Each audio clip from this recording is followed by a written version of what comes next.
This is Lisa calling in.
You were muted.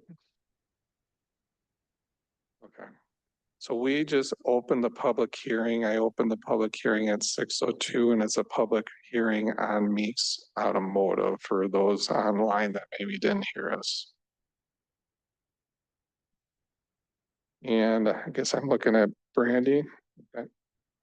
Yeah, so during the public hearing, I can just give a quick overview of the proposed CUP. And we do have applicants here in the audience that will be available if you guys have any clarifying questions. And then after the public hearing, under the item for discussion, we can go through questions, conditions of approval, or anything else that you guys would like to discuss.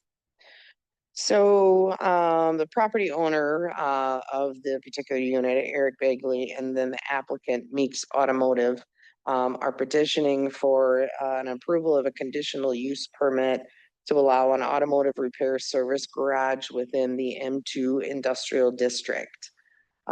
This is permitted by a conditional use permit that was approved by the Planning and Zoning Commission if you choose to do so. They're proposing a 1,250 square foot, small scale, locally owned automobile service garage to be used within a multi-tenant industrial complex. And the multi-tenant industrial complex is located on the corner of Northtown Road and Duraform Lane. You guys may remember this was a project that you had approved a couple of years ago, year and a half, 2 years, 5. Oh my gosh, time flies when you're having fun. You approved it at some point in the past. And it has 15 leasable units. And currently there's approximately 2 to 3 units that are presently available to lease. Otherwise, all of the units have been leased up outside of those. Existing tenants that currently use the different, what we call condo units include recreational facility. You'll remember the batting cage conditional use permit that we did a year ago, or was it 5? Within the past couple of years. That is one of, and that was a conditional use permit use as well. There's a small engine repair shop, and then like a hobbyist vehicle maintenance shop. I believe it's a father and son. They just kind of work on vehicles, you know, as a hobby to update them. And contractor storage, and then businesses engaged in equipment sales, rentals, and kind of associated storage with those type of businesses as well. So mostly kind of a small business, you know, landing spot for those types of uses. The application proposes an addition of an indoor automobile service facility. And like I mentioned, that could be permitted within the M2 district if you choose to approve the resolution that's before you tonight. To allow this as a conditional use. There are conditions listed in that conditional use that I'll go over during the discussion portion of the meeting. And then also included in your packet that was included with the application is the detailed narrative that was provided by the business owners, hours of operation, what type of work they're going to be doing, environmental, you know, safety, things like that. All vehicle services will occur entirely indoors. There is no outdoor vehicle storage that is proposed or permitted aside from the limited same-day drop-off pickup from clients that are having their vehicles worked on.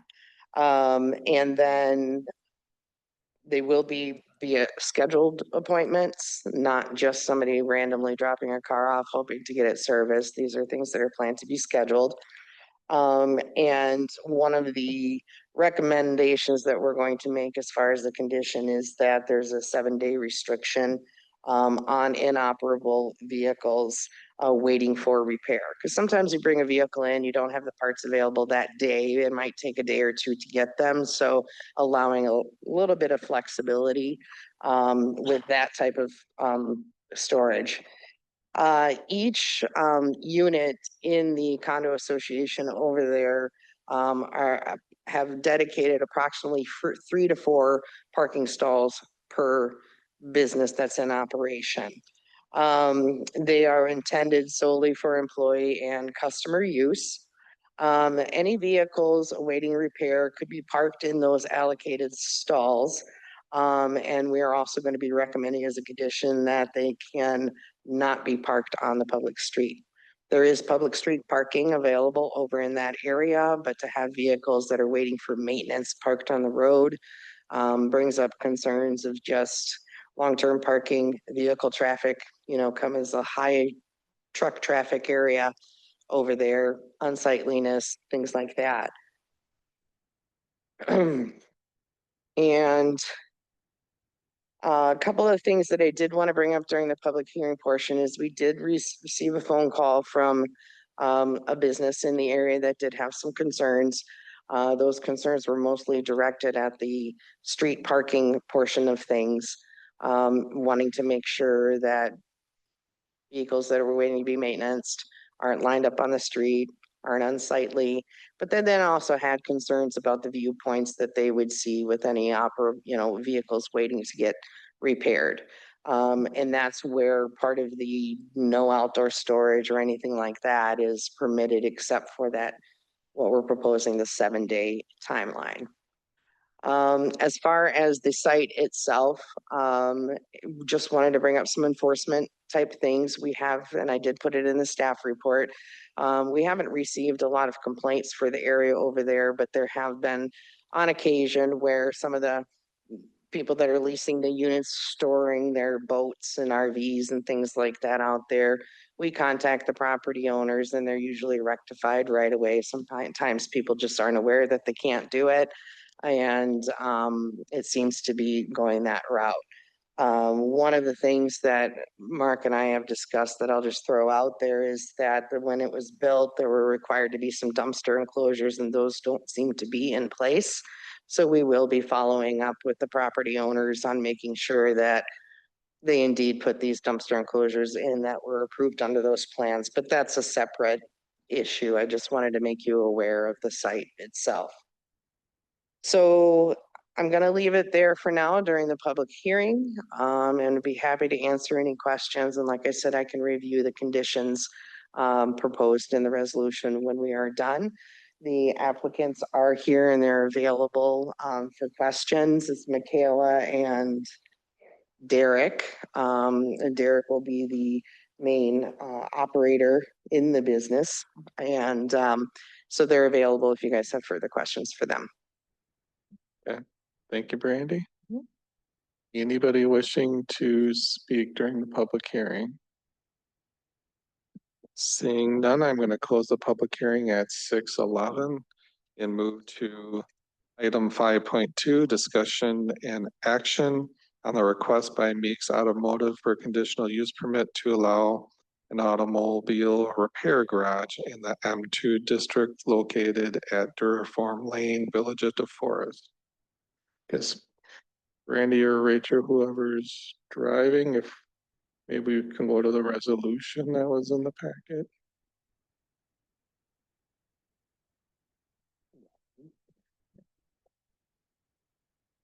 While that is happening, I'll open it up to commissioners, or Randy, I'm assuming you're done with your presentation or anything.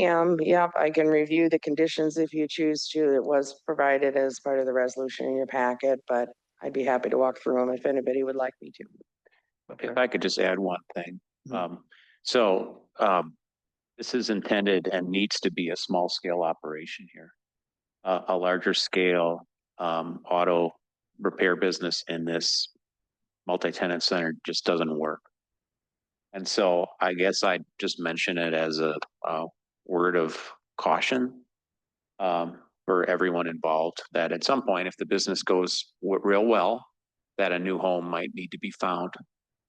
And secondly, that this location is not suitable for big vehicles.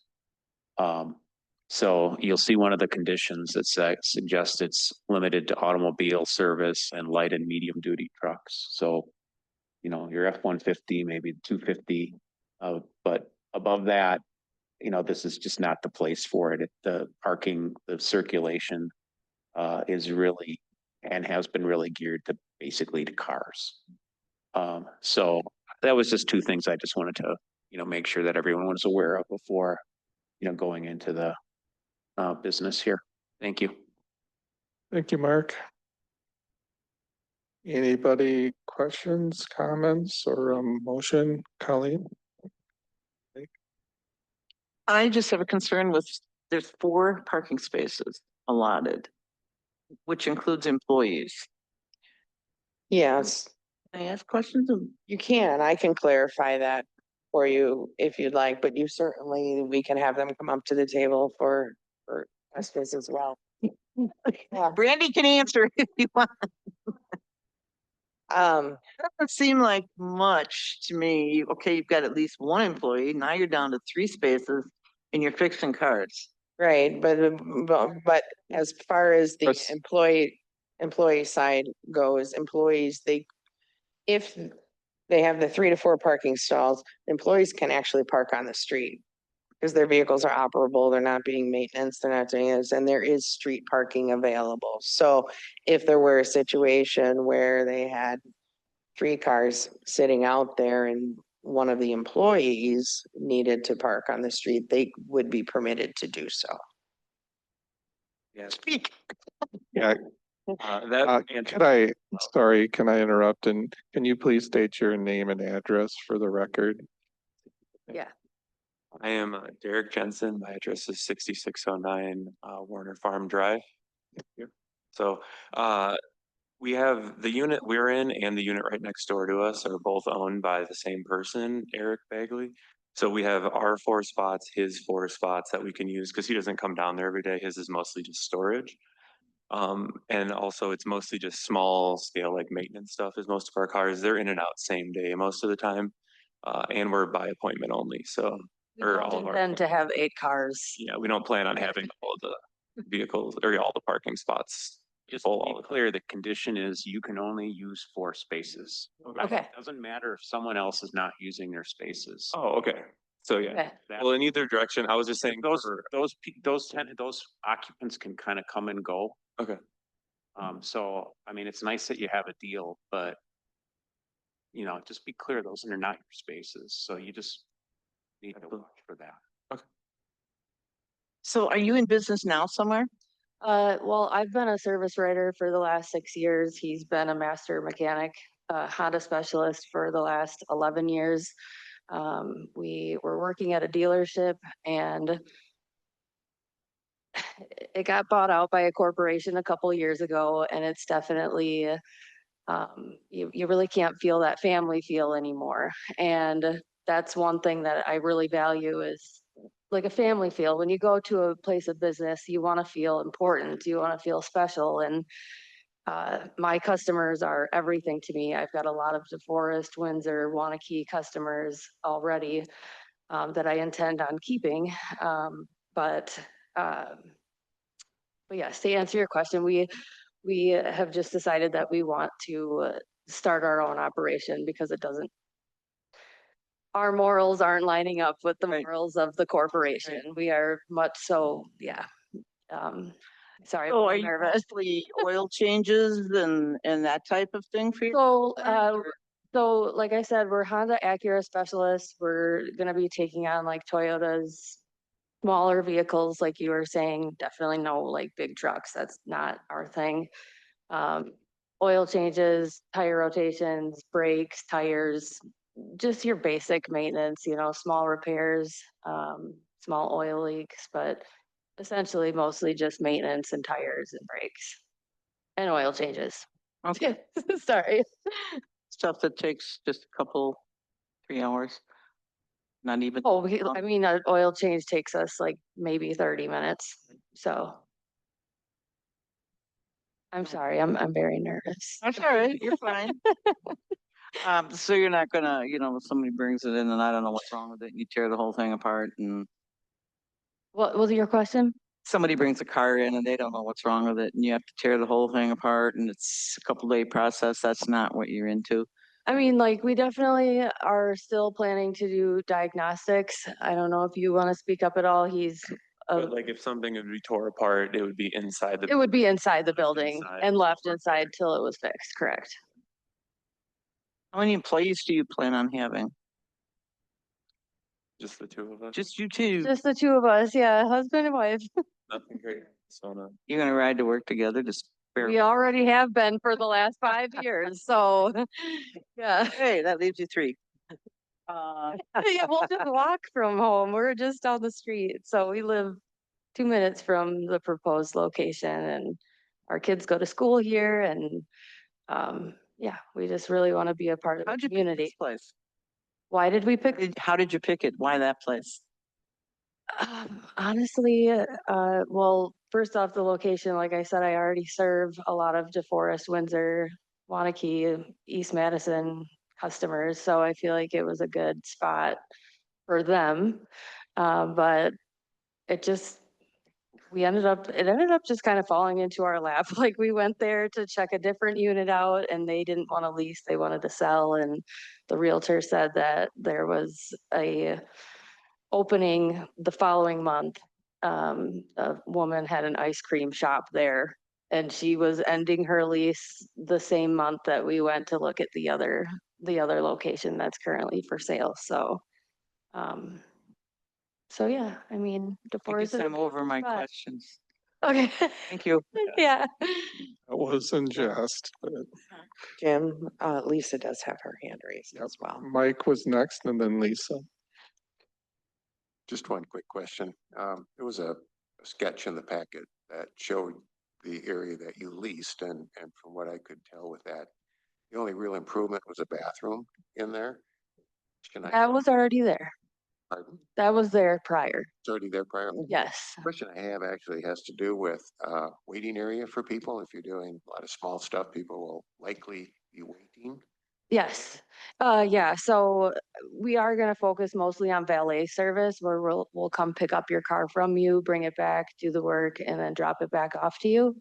But for those people that do want to wait, because it is gonna be a short amount of time, I actually do have an area in on the other side, in Eric's spot. He's got like a really nice office area for anybody that wants to wait. I don't plan on having people sit and wait right where the action's happening, maybe, come take a look at this oil leak or these brakes, maybe something along those lines. But waiting is not going to be so much our recommendation to our customers unless they absolutely insist on it. So, But you will have a space. well, yes, there is a space. Yes, a very clean, nice area for customers that is a little isolated from where the repairs take place. Thank you. Yeah. Thank you, Mike. Lisa, you're up next. Thank you. Good evening. You mentioned customers that you serve. Are you in business for yourselves now, or are you referencing the Honda service that you mentioned previously? What was the beginning of your question? I'm sorry, I didn't catch it. The volume was a little low. You referenced that you serve customers in this area presently in your prior commentary.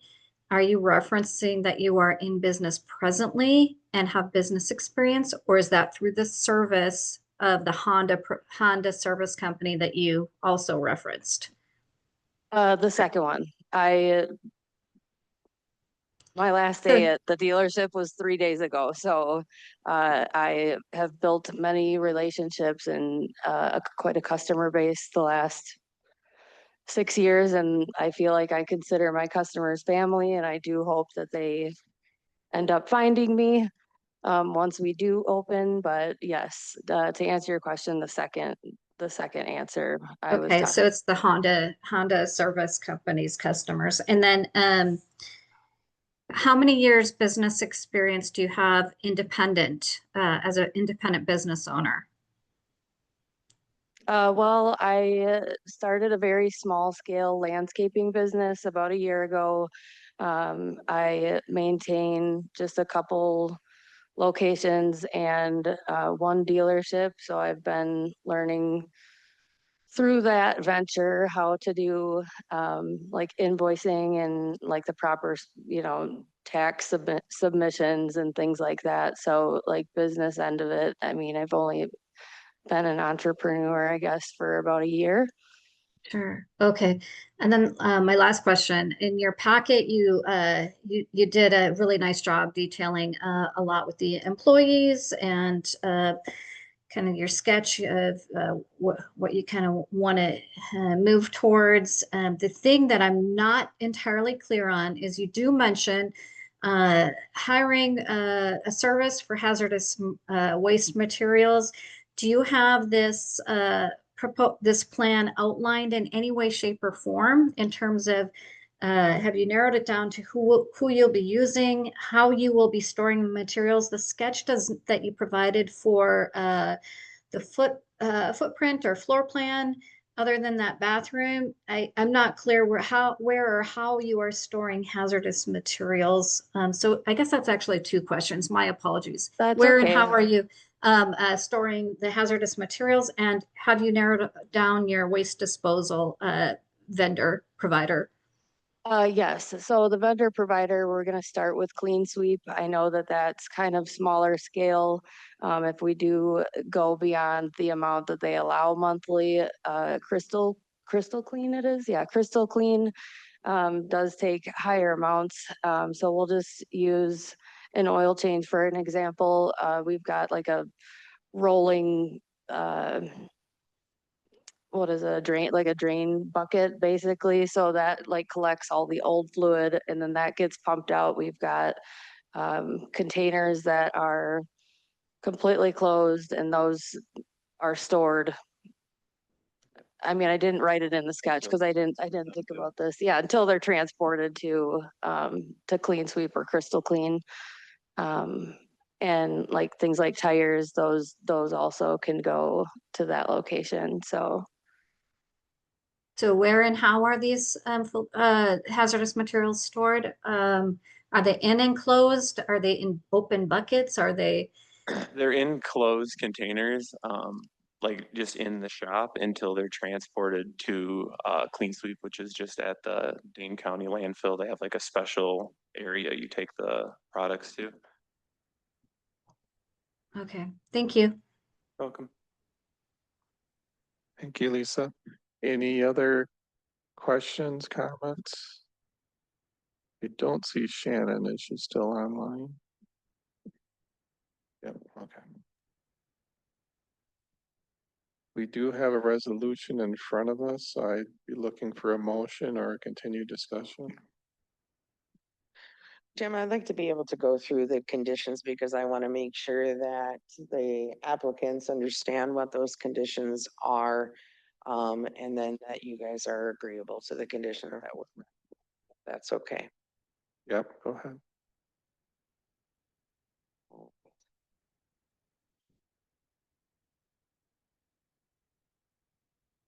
Okay, so I'm just gonna run through the conditions really quick because I do want to clarify just a little bit on it. The first condition is the conditional use permit is for 1,250 square feet of space in the building addressed as 4315 Duraform Lane and associated off-street parking spaces. This particular one I really want to hone in on because they mentioned that they're going to have their waiting area possibly in the unit that's next door. This conditional use permit does not permit any more space than 1,250 square feet. okay, So you'll have to contain to the 1250. building that you guys are currently in. Okay. The conditional use permit is specifically for 4315. Okay. If it were expanded to the other site, then you would be permitted to do so. But at this point in time, it's limited to just that particular unit. So I just want to make sure you guys understand that. Okay, Okay. The use shall be maintained in a manner generally consistent with the narrative statement that was attached as Exhibit A to the resolution dated June 6, 2025, which was the well thought out narrative, as Lisa had mentioned, that they provided with their application. Number of exterior parking spaces allocated to this use is 4, including employee, customers, and vehicles awaiting repair and pickup. No on-street parking space or non-designated space on the site may be used for vehicles awaiting service, repair, or pickup. That's a condition that I had mentioned before that about that street parking. Can I just add to that? I know, and I've seen it, and you see it on the air photo, there's a temptation to use other paved areas for parking, but the only paved areas that are supposed to be used for parking are the ones that have the yellow stripes on them. Yep. No Despite drive aisles. what no- might happen on occasion or regularly elsewhere. Right. Yeah. Outdoor storage of vehicle parts, and abandoned, unlicensed and inoperable vehicles is prohibited, except that each inoperable vehicle being serviced may be kept outdoors for a period not exceeding 7 days while awaiting the service. So you have 7 days that you could put it out there if you're waiting for parts and things of that sort. The owner shall meet all state and federal requirements and statements regarding potential hazardous materials within the conditional use permit narrative and supporting information dated June 6, 2025 as Exhibit A. There shall be no bodywork, vehicle painting, except for incidental touch-ups, any vehicular repair or maintenance outside of the building, or any service on anything other than automobiles and light, medium duty trucks, like Mark mentioned, like an F-150, something like that, but no larger vehicles. Hours of operation shall not extend beyond 7 AM to 6 PM, Monday through Friday. 9 AM, I didn't put an end time on It the, was 1 PM on their narrative, so yeah, that was my fault, so we'll have to update that. on the resolution, sorry about that, it'd be 9 a.m. to 1 p.m. on Saturdays and then closed on Sundays. Prior to the issuance of a building permit, the applicant shall obtain verification from the state that the building's occupancy classification is compatible with the proposed use and determine if additional fire protection measures will be necessary to meet the code requirements. An applicant shall provide to the zoning administrator a copy of the verification from the state on the permitted uses through the state. So those are the conditions of approval. Please note, condition number 8, we need to change the hours of operation from 9 a.m. to 1 p.m. on Saturdays. So if you choose to move forward with a motion, please note that in your motion as well. Any questions on any of those conditions, concerns, any additional items that you might want to discuss? I have one if nobody else does. I wanted to go back to the hours. Mm-hmm. Because right now the hours are, say, matching the narrative or say your normal business hours. I wonder if that's maybe too limiting as far as like, if you're working on something you want to finish, now you're going to whatever, 7 or 8. I don't want to be in a situation where you have to stop at exactly 6. I'm wondering why 6? Is it just strictly because that's what they proposed? I Yes. mean, there's Mhm. probably a noise ordinance thing that we definitely wouldn't want to go past that. Mhm. Yeah, the 10 p.m. is for the noise. Yeah. You're welcome in your approval to give them additional leeway if you choose. Mm-hmm.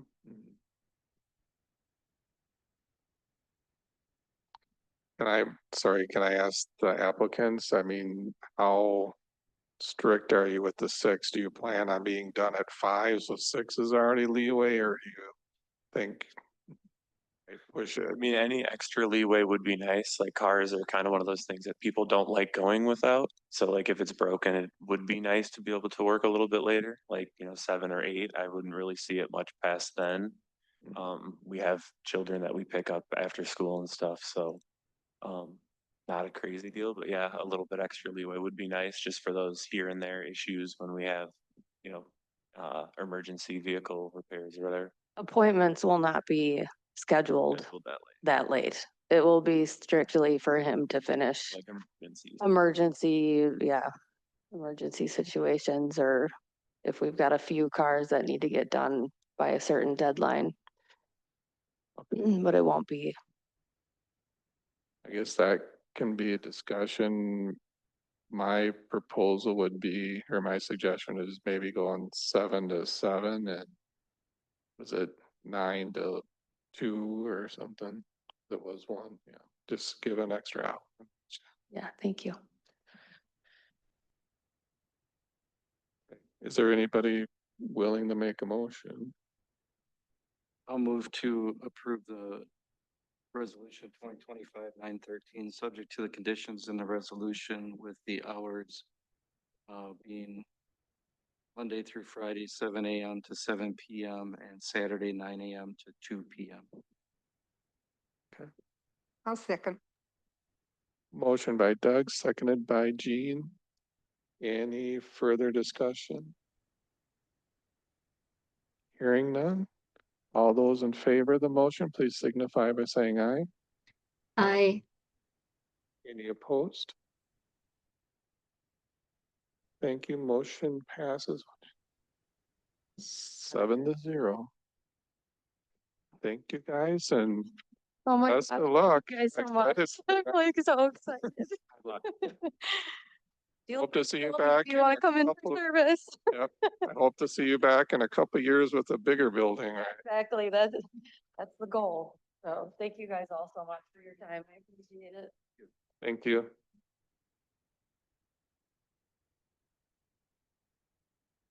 So next order of business is 5.3, discussion and action on a site plan for replacement parking lot and related improvements for Cornerstone Community Center at 505 North Main Street. Village of DeForest, Wisconsin. And Natalie, could you state your name and address for the record? Hi, I'm Natalie. I work at the Cornerstone Community Center, 505 North Main. Thank you. And Tyler is also on the Zoom. Okay. So Natalie, I was reminded, could we get your last name too? Yes, Ramish. Brandy is out of the room for those online. Mark, were you gonna do any lead in or should we wait for Brandy? Yeah, I'll do some lead in here. We're actually looking for the site plan, not the engineer's comments. So you're just gonna, it might be labeled engineering plans. You could probably grab the landscape plan and that would be. There you go. And then if you could just go to a sheet that has the, keep going. There you go. This is before you for as site plan approval. It starts and ends with the plan commission tonight. This project would essentially replace the existing parking lot that I think was built for the UW clinic a long time ago when that was at the location. The clinic was basically in the location of the new parking lot. So this would replace that. It would do basically a one-to-one replacement of the parking spaces. That space would remain green for now, but there are potential plans in the future to activate it with recreational space as well. One of the big benefits of this project from the village's perspective is that it would shift a driveway location that is very close to the intersection of North and Main, a good 200 plus feet away from that intersection, and close the old one down. The project we're recommending approval. The conditions are in your packet. The project would be developed and according to the plan. We've had quite a bit of interaction with not only with Natalie, but with Vera Becker, who did the plans as part of this project. There are some minor comments from the village engineer, some suggestions on minor landscaping, what I'll call tweaks that are in my report. The project will ultimately have to obtain an erosion control permit, record a stormwater management maintenance agreement for the new basin that you see in blue on the east or right side of the screen. And then as written, this approval would enable the community center to essentially come back and get Brandy's approval, subject to zoning ordinance compliance for any of these kind of trails or other recreational improvements that might come forward on the corner in the future. Happy to answer any questions, and Tyler Bratz, the chief designer in the project, is also online. Thank you, Mark. And Rachel, could I ask you, can you zoom, I'll say back a little bit just so we can see the orientation with the street and things? Sure. Okay. Natalie or Tyler, do you want to state anything more before we move into discussion? I think Tyler can answer some of the technical questions. We're doing this. It used to be 3 parcels and now we're trying to make it so it's wheelchair accessible. And, you know, right now there's a little hill and it's kind of a high grade to get down to the main level of the building. So just trying to make it better for the public and staff and everyone. Okay, thank you. Commissioners, any comments, concerns, discussion? Mike? Just one question. I keep hearing rumor the county wants to, at some point, make North Street 4 lanes and reducing the setback to 15 feet. I'm just curious if that, I don't want to see a parking lot get built and then having additional right-of-way procured. So it's a question, I think, for you, Mark. Tyler, would you mind answering how kind of future-proof this is for the widening of North Street further than it is right now being Yeah, I proposed? can. Actually through this section, so I bet you're aware of the ongoing construction right now, a village and the county project to urbanize this section of roadway. Really with the Evco Plastics parking lot and the ditch on that north side and then going down the road on the north side, there'd be other limitations and then including the bridge crossing as well. So any land acquisition would have to be to the south, and I have not heard that from the county. And we worked on not only this reconstruction portion, so from Main Street to Stevenson, we were involved in that bridge replacement, and I don't think that bridge is wide enough for 4 lanes. So I don't think that it would be 4 lanes. I have never heard anything of that. And there's other improvements, so that dental office right by the bridge too, it's tight to the right of way. I mean, there's that north side is pretty hectic, I would say. Thank you. Ultimately, North Street may need to be 4 lanes. I'd say that is decades away. Things like closing access and making improvements like that sort of lengthen the length of a 2-lane road. The point though is a good one, to try to keep as much improvements out of the way as possible in that eventuality. So we are thinking decades in the future, not just a couple years. Very good. Thank you. Thank you. And if I could maybe add to Mike, one thing is say a road designer and knowing like the limitations with the width that we have there. If that would go to 4 lanes, I suspect we'd also limit parking too, just to be able to have that accommodated in the right way. So go ahead. Is Tyler a CE? Is he an engineer? PE, professional engineer. Yeah, Tyler, can you actually introduce your, sorry Oh. about that. Oh, name, that's okay. address?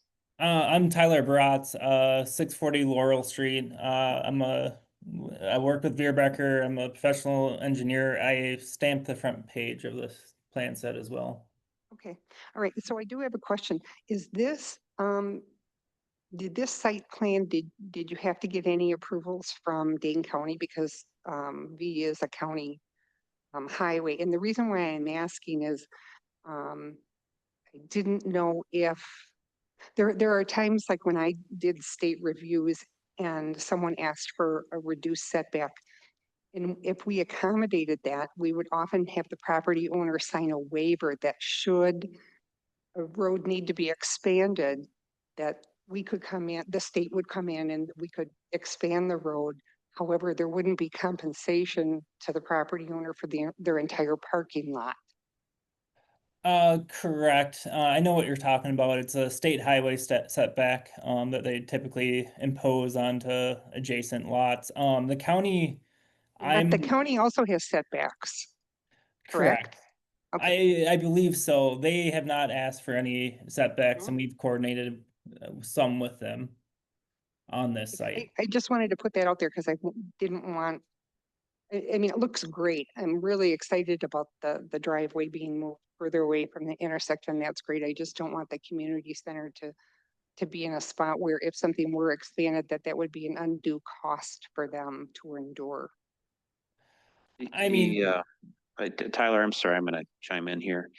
So the difference between the state kind of situation you bring up on this one is that the setback requirement is the villages.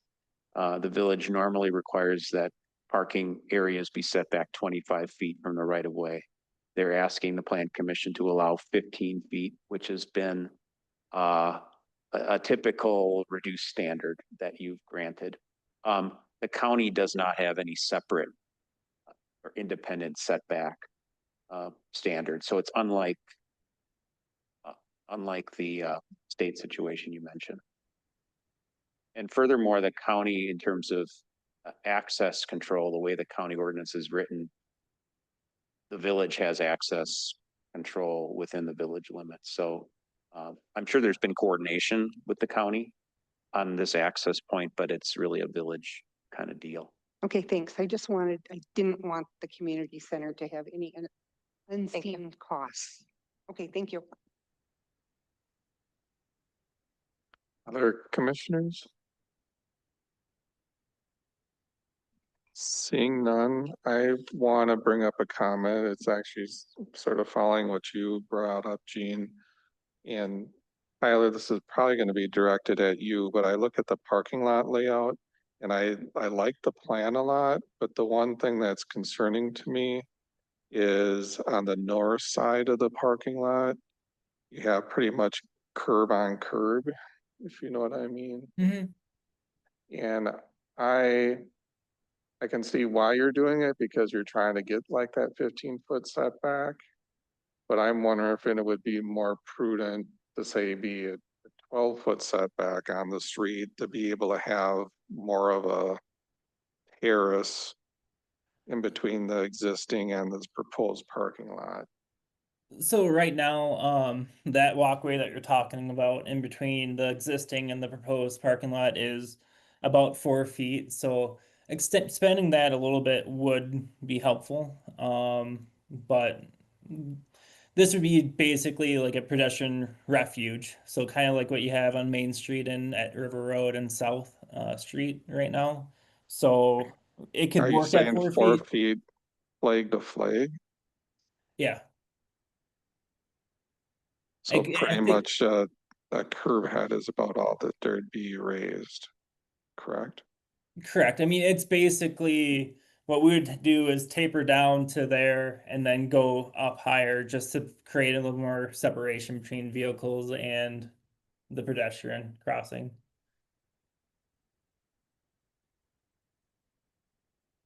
Okay.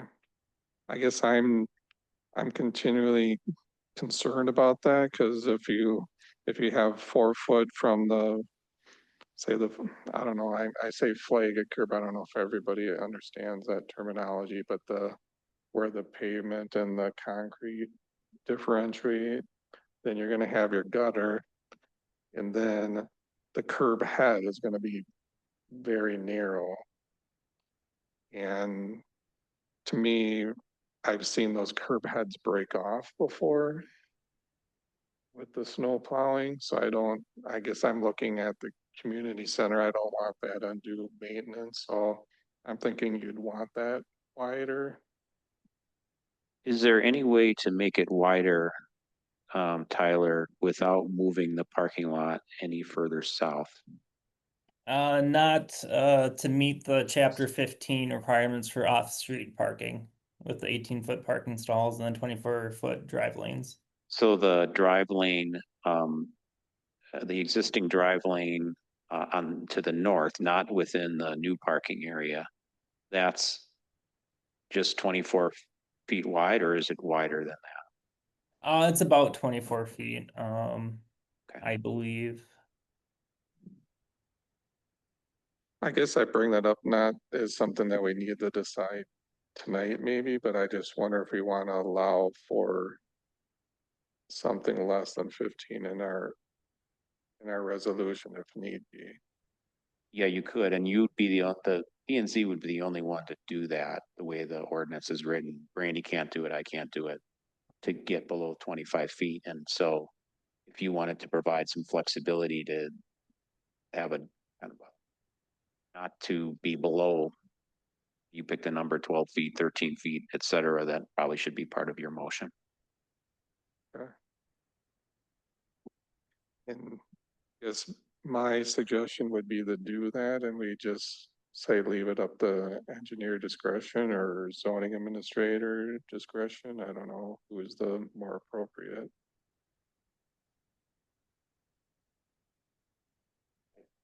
Put it in hands of the village engineer. Okay, I just will say it kind of goes then against the prior conversation of trying to keep the parking lot away from road as much as possible. So there's competing objectives here. Correct. I'm personally for narrowing, but it might not be the prerogative of all the commissioners, but that is my conversation, and I see Lisa has her hand up, so please go ahead, Lisa. Thank you, Jim. No, I just had a question on narrowing it. If we narrow that space through there, does that create any problems for our fire department in any kind of turn radius there around those corners and such with if we had any issues that way? I mean, I'm not sure where they pull in. I've been to Cornerstone many times, but I'm just not sure exactly where they would pull in and where they might need access points. So would narrowing be problematic? I don't think anyone's talking about narrowing any paved area, Lisa. Oh, so because you mentioned like don't move it further south on that north end, you would be hesitant. Yeah, thank you for the picture. I appreciate you showing that. If I understanding things correctly, the idea that Jim is bringing forward is that everything you see in gray, the entire parking lot would be shifted 3 feet to the south, thereby creating a little bit wider space for people to stand and Yeah, to the north of the parking lot and reducing the potential for I see.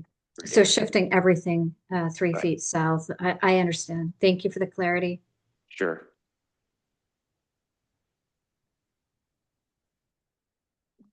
Okay. Any other comments, discussion, or we're looking for a motion? Go ahead, Jean. Can you just clarify something for me? So when you're asking for that setback to be reduced with the village engineer's discretion, are you saying then that it won't be 15 feet, that it might be 12 feet that abuts V? 'Cause Okay, I'm not so comfortable with that because I'm trying to look out for for any my expansion in the future. my concern is right now at the curb heads that they're pretty much on top of each other. So the way I look at the design is it's probably a foot or less in that narrowest area. And that to me has a possibility of being broken off, say with snow plowing or just people driving over it because they think they can.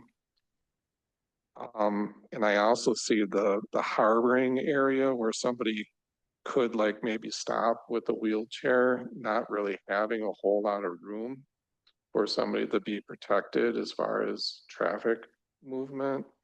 So I would propose everything shift 2, potentially 3, but I'm even okay with just 2, just to give a little bit more room. And that, say the curb heads then with approximately 2 feet behind it with, I would propose it as a concrete sidewalk on top. That would be a whole lot less likely to be broken off with the plow or for somebody to think they can drive over it. Generally an engineering rule that I've used, if you are less than 2 foot between the curb, you want to fill it in with sidewalk because it's very difficult to get grass to grow. So that's a judgment, but I don't think we really want to go more than 2 because then you're gonna be encroaching even more on that 15 feet. So if I would make a proposal, I would say shift the whole parking lot 2 foot to the south to give the better median. But that's up to whoever the maker of the motion. So let me ask you this, because I'm not comfortable with changing that 15 feet. What about a mountable curb? Would that then be more conducive to a snowplow? You know what I mean by a mountable? It's less likely to be broken off, but usually that adds 6 inches, so that means it would be even less for a median or. And maybe this is a question for, is it Tyler?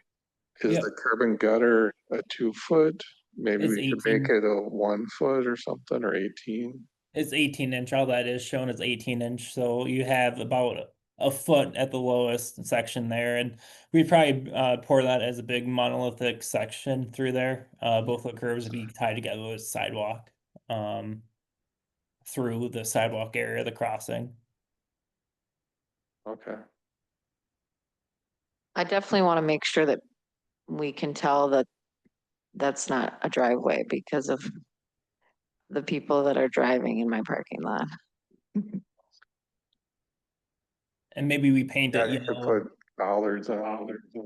Yeah, something. Tyler, I didn't speak up. You could even maybe specify bollards or some sort of warning, whatever they're called, Mhm. in that Yeah. area to prevent people from going over the top of it. I think that would be great. Flexible tubes or something. Okay. Well, I thank you for the discussion. Seeing you'll wait for the motion, but I'm good with whatever happens. I'll make a motion to. God, I'm drawing a blank. What's the word? Pass is all this. I'll make a motion to approve as written. Second, Motion by Colleen, seconded by Jean. Any further discussion? Seeing none, all those in favor signify by saying aye. Aye. Any opposed? Motion passes 7-0. Thank you. Thank you. Thanks.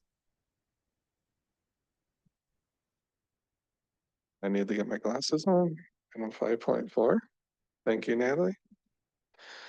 Public hearing on an ordinance amending the village zoning code, chapter 15, to narrow the range of development projects designed designated as major site plan, requiring planning and zoning commission action. This is the public hearing portion, and I'm opening the public hearing at 6:57. Anybody want to talk now? We will close the public hearing at 6:57 and go to pretty much the same items. At 5.5 is the item.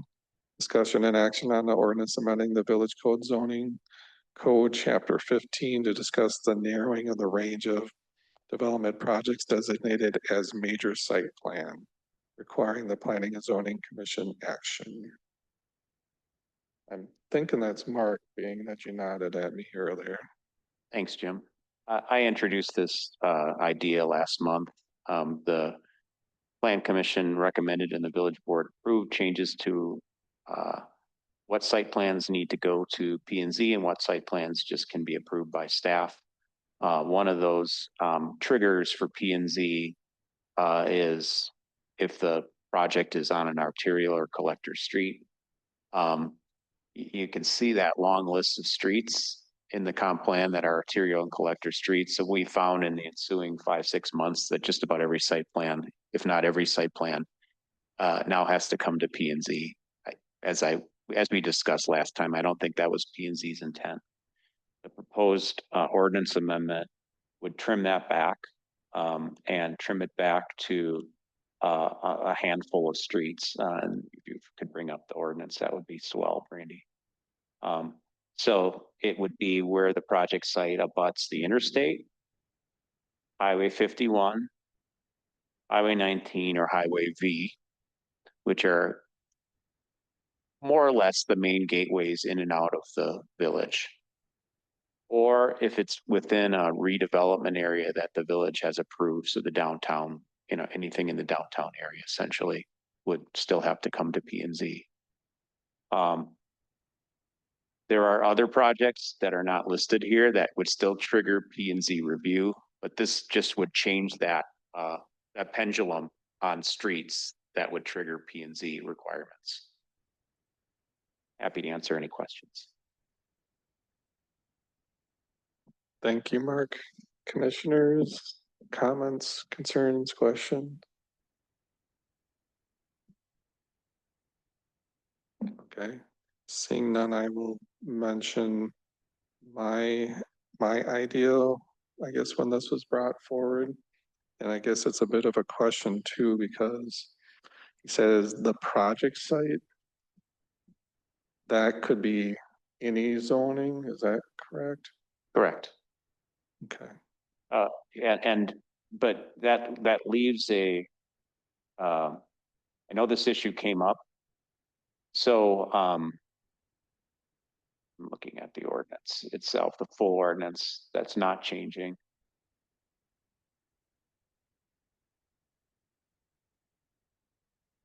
So, right now, this wouldn't affect it. What we're proposing wouldn't affect this. Any building 3,000 square feet or greater still have to go to P and Z. Any parking lot or expansion 10,000 square feet or greater still have to go to P and Z. Any in any case where the project site abuts a residential zoning district, still have to go to P and Z. So none of that is changing with this minor ordinance amendment. We're just changing the conditions where, you know, if you're on the X road, you have to go to P and Z or not.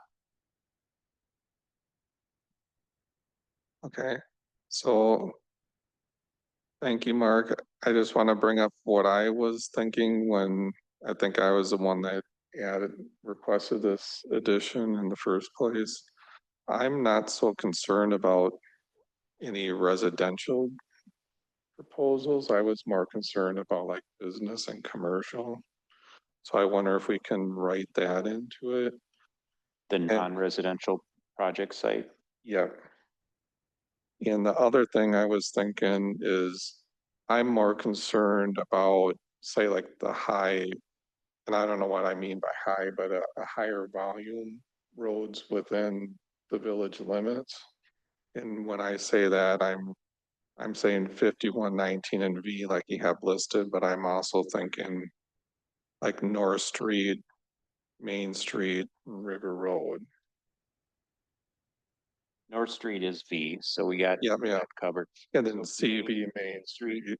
So Main Street, I just will offer Jim that anything in the downtown area, all the way down to Commerce is going to be covered anyway because it's in a redevelopment area. And then anything that's in, what's the name of the mall area? The forest, yeah, Pick and Save, that area is also in a redevelopment area. So if anyone wants to do anything in those areas, they get covered by the designated redevelopment project area.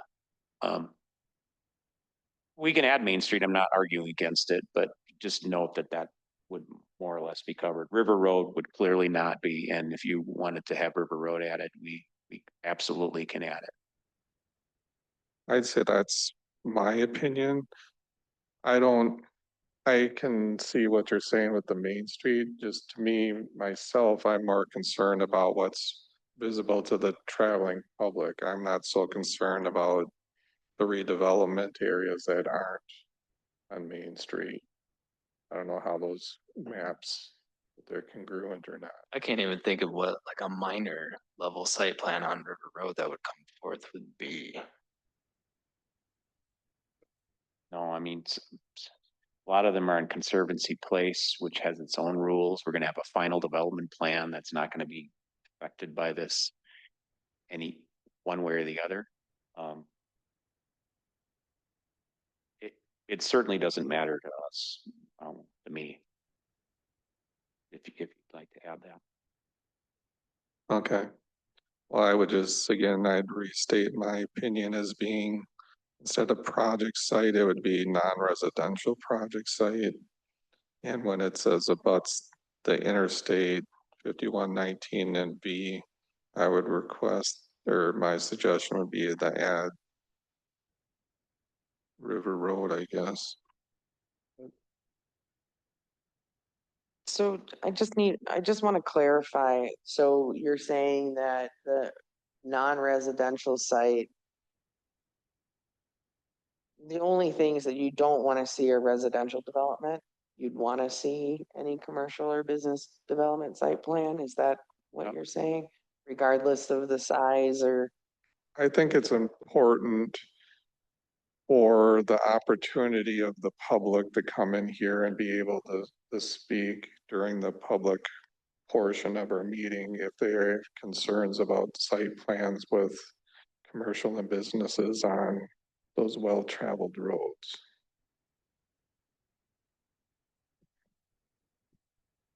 That's why I brought this forward. I'm less concerned about residential because I don't think people would complain about residential, but then that's crapshoot too, maybe. Yeah. But The only if it's a residential, large residential, it's gonna come to us through major. probably would be another way it's gonna come to you, you know. The only residential that do come to you are multiple family residential, which, as you know, can be controversial. So, yeah, it's completely up to you again, but, you know, we can limit it to, if you're on one of those roads and you're a non-residential development, you're going, but if you're on one of those roads and you're residential development, you're not necessarily going unless one of the other triggers that's already in the ordinance would be tripped. That's my suggestion, but I'm gonna attempt to not make a motion.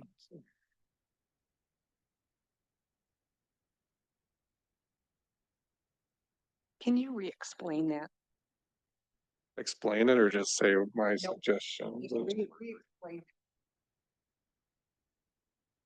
So in what I can't read right now, it talks about 51, 19, the interstate, and V. I'm requesting River Road be added. And then I'm also requesting that said like project site, I think it said, that it be non-residential project site.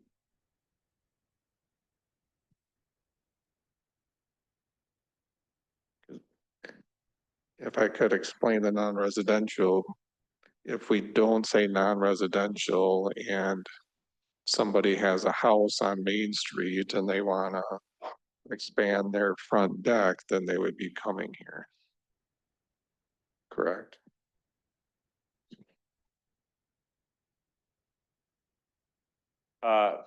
No residential project single family residential project ever comes to you for site plan approval. Okay,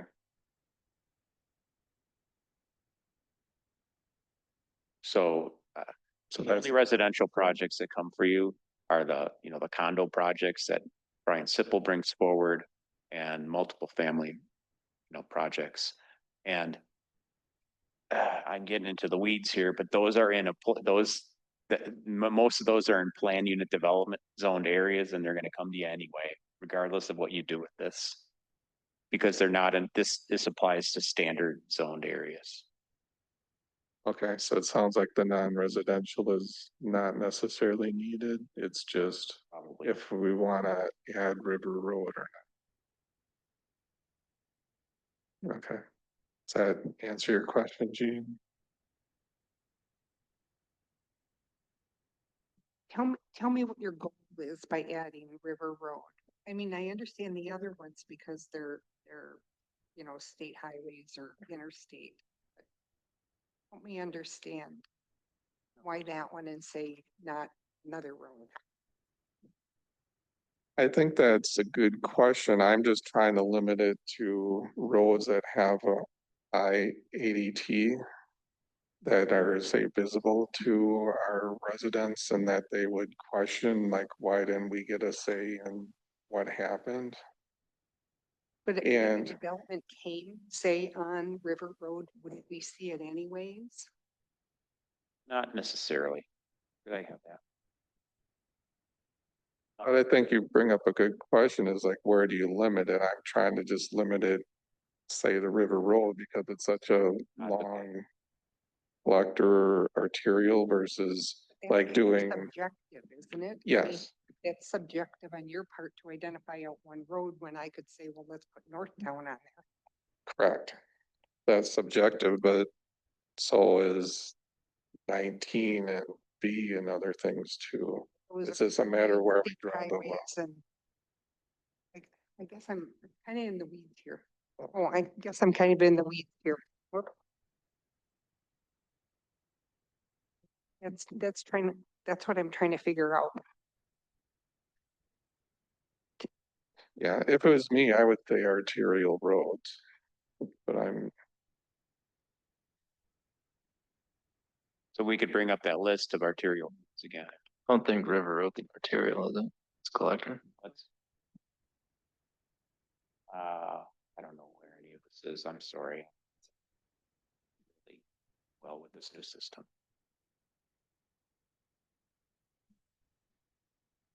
There it is. yeah, see, River Road is a minor arterial.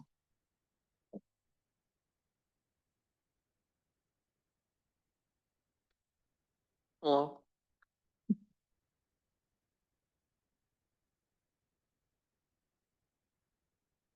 Yeah, I just thought listing the streets might be easier to the layman. Rather than having to triangulate or have that same knowledge that you have. But if you wanted to, you could say a project sites that abuts an arterial street. And call it good, and we'll just have to let people know what those are.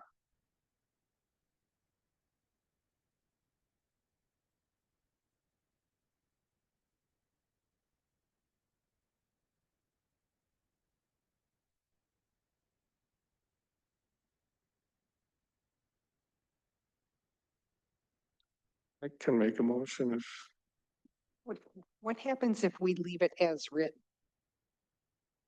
If you leave it as written, then all you bring up that thing again, all the collector streets that are also listed would apply. So Acre Parkway, Bear Tree Parkway, Dalmore Road, Duraform Lane, Gray Road, Hickory Lane, all of those, we'd have to come. Oh, I meant, You're saying proposal. as amended, yeah. Oh, I'm sorry. then it would. yeah. Sorry. Well, it's I should have clarified that. it's only, again,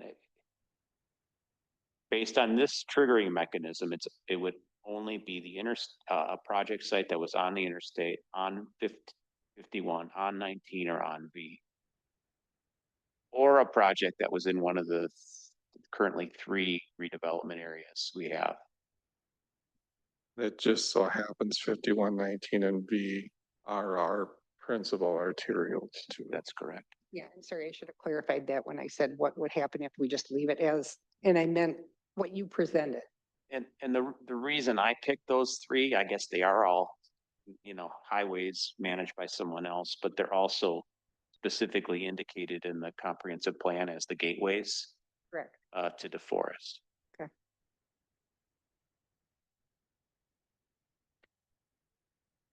I'll make a motion to approve ordinance 2025-030 as written. I had my hand up. Can I ask a question?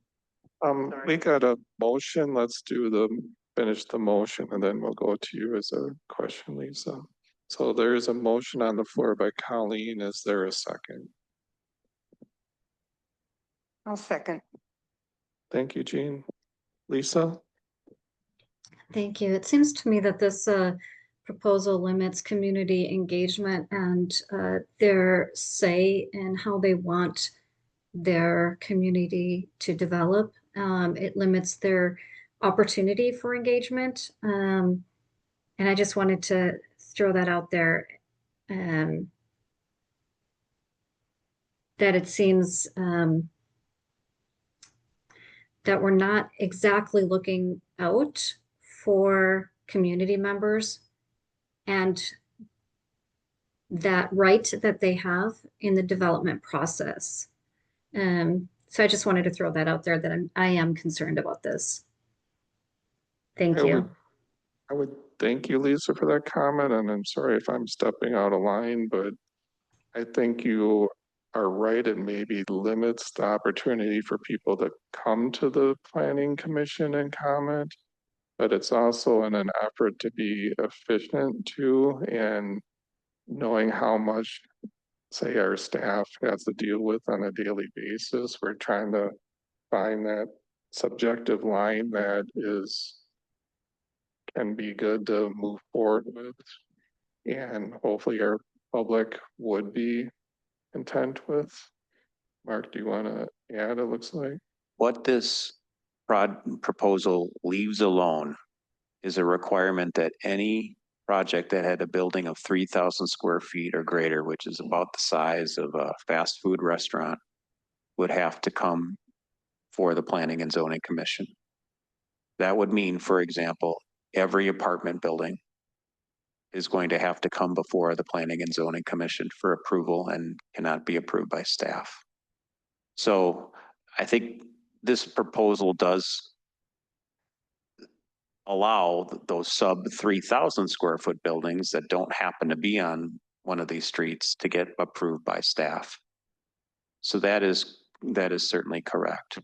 But the types of projects that generate controversy in the community and that many folks want to see public involvement on are really not going to be touched by this proposal.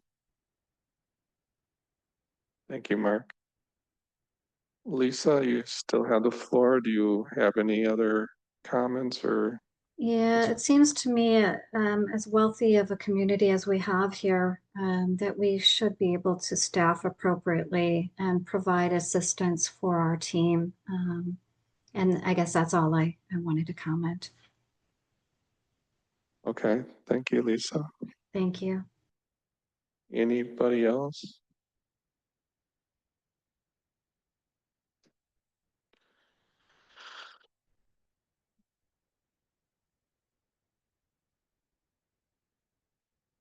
Okay, seeing none. I guess, can we do a roll call vote, please? Do a roll call vote, please. Sure. All right.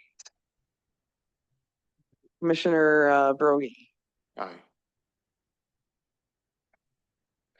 Commissioner Mancheski. Aye. Commissioner Wurzbach, Aye. Commissioner Street, Nay. Commissioner Kellogg, Aye. Commissioner Little, Aye. and Chairman Simpson. Nay. Motion, Oh, sorry. sorry. Motion carries. What does it carry? 5-2. Thank you. Thank you, Brandy. So next item is 6.1, the annual review of the Village of DeForest Comprehensive Plan. Is that Mark, I'm assuming? Sure, I'll be quick here tonight.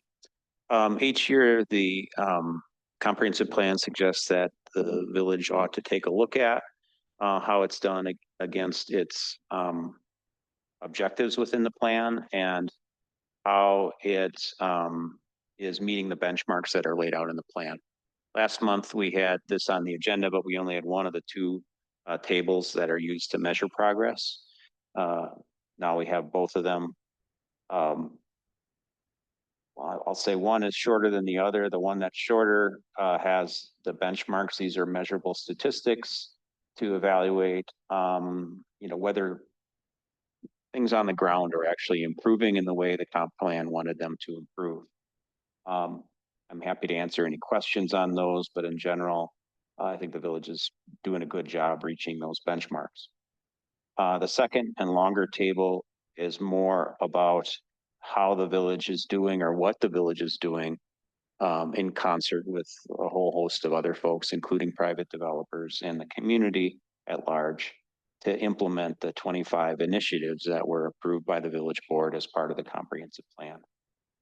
And you can see that staff has, in fact, been quite busy in implementing those initiatives over the last year or so. Happy to answer any questions along with Alex and Brandy and describing any of those things that have been done or what is going on to implement many of those initiatives. Thank you. Thank you, Mark. Commissioners, any questions, comments? Colleen? Just a comment, in looking down that thing, I mean, you see them throughout the year before the village board, piece by piece, and when you put them all together like this, pretty impressive performance, I would say, by the staff. Thank you. Sure. Any other comments, questions, Jean? Yeah, I'd like to say thank you also. Thanks.